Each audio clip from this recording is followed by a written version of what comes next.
Hey everybody, Jake here, and today we're going to take a very quick look at the Lamy LX. I almost said Safari LX. That's incorrect. This is the Lamy LX or Lux fountain pen. Um, I believe this is honestly just a recolor of the Lamy All-Star, which is a metal version of the Safari. Um, Besides the grip, it is still plastic, though it is a different plastic. So as usual, just give a quick run over the specs here. So diameter of the body is 12.8, cap without the clips 15, cap with the clips 19.9, diameter of the grip is 9.6, length of the body without the nib is 130.6, length of the cap is 64.8, length of the nib is 16.8, length overall closed is going to be 138.9, and length overall posted this is going to be 169. Weight of the body is 10 grams without ink, 0.4 ounces. Weight of the cap is 11 grams without ink. Without ink. Yes, without ink in it, it's 11 grams. It's also about 0.4 ounces. Overall weight is 21 grams, 0.7, 0.8-ish ounces. And the ink capacity depends on the cartridge or converter, although they're proprietary, so a milliliter and a half, something like that.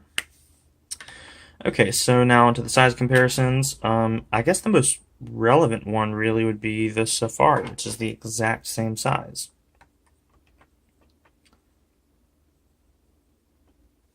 Like exactly the same size.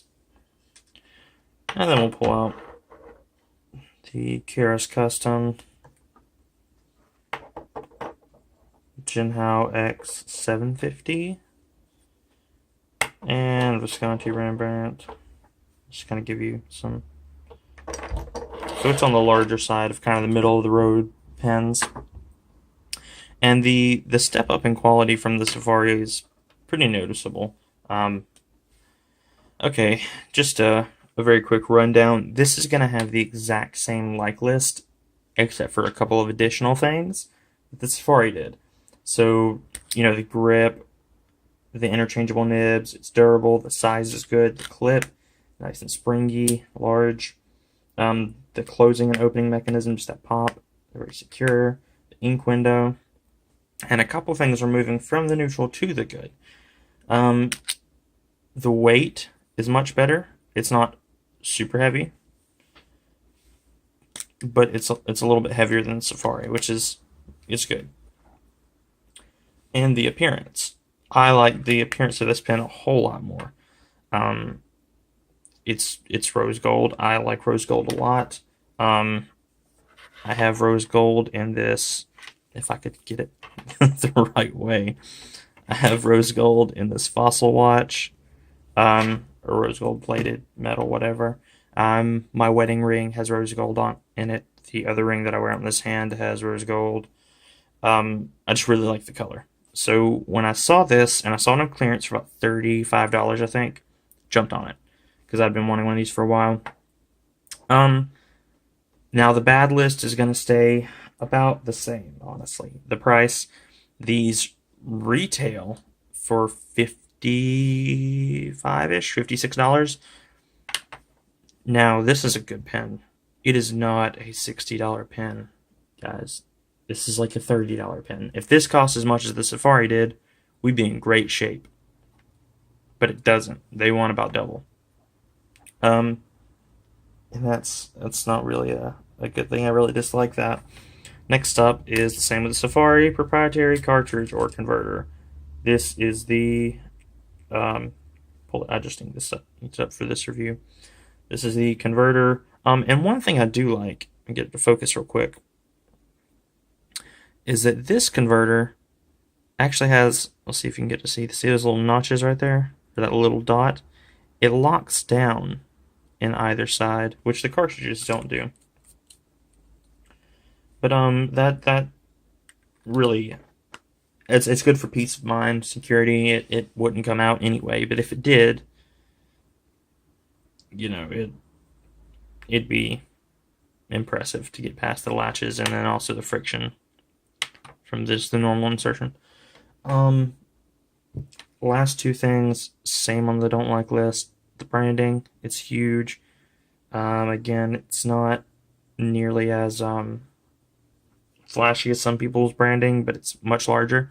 One thing I will say about this, on Safari, it's actually an indentation in the plastic. On this, it's actually, I guess, laid over the metal because it raises up.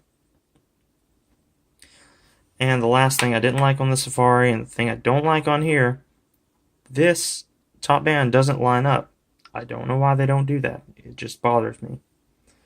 But, you know, everything else is about the same. The one thing I will say about this pen over the Safari is the grip right along these lines here is a little sharp compared to the Safari, but it's not bad.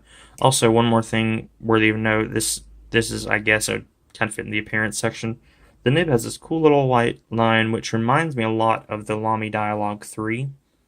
If any of you guys know what I'm talking about, it's a retractable nib fountain pen that you twist, and they're really expensive. They're around $200 to $300, but that they have a black version with a white line going down. It's similar to the nib, which I thought was kind of cool. And we're just going to jump right into a writing sample with this. Like I said, we're going to keep this pretty short. So this is Marumon Nemesign paper, the same paper I use for all of my reviews. And as usual, we'll just do a few passes. And this ink is Palette Rose Shizuku Asagao, I believe. It's supposed to be like a purplish blue, but it's more of a blue-purple. In that it's a lot more blue than it is purple, which kind of bothered me. Because I have a fair amount of blue ink already. But this is an okay pen. You're not going to get much line variation. It is, again, a steel nib. Reverse writing, pretty small. And just for kicks, we can do I'll just do a single down line here. And we'll compare that to the Lamy Safari fine line. Really not much of a difference. But you know, I wanted to get a different size nib from the Safari I already had, so I went for a medium. And I usually lean towards mediums anyway. But it's a, you know, it's a good pen. For the price, no. If you can get it on sale or at a deal, or around that $30, $35 price range that I paid for it, you know, you can get it pretty well. I actually picked this up at a semi-local store in Atlanta, Georgia called Artlight, and they were saying these pens weren't selling well, which I found hard to believe because of the hype online around them. But yeah, I picked it up really cheap, and they have some good prices if you're in their area. They're not sponsoring me or anything, but I like their shop, and their customer service is pretty good. Alright guys, that'll be it for this one. Thanks for tuning in. Don't forget to like, comment, and subscribe, and keep an eye out for my next review. Thanks guys.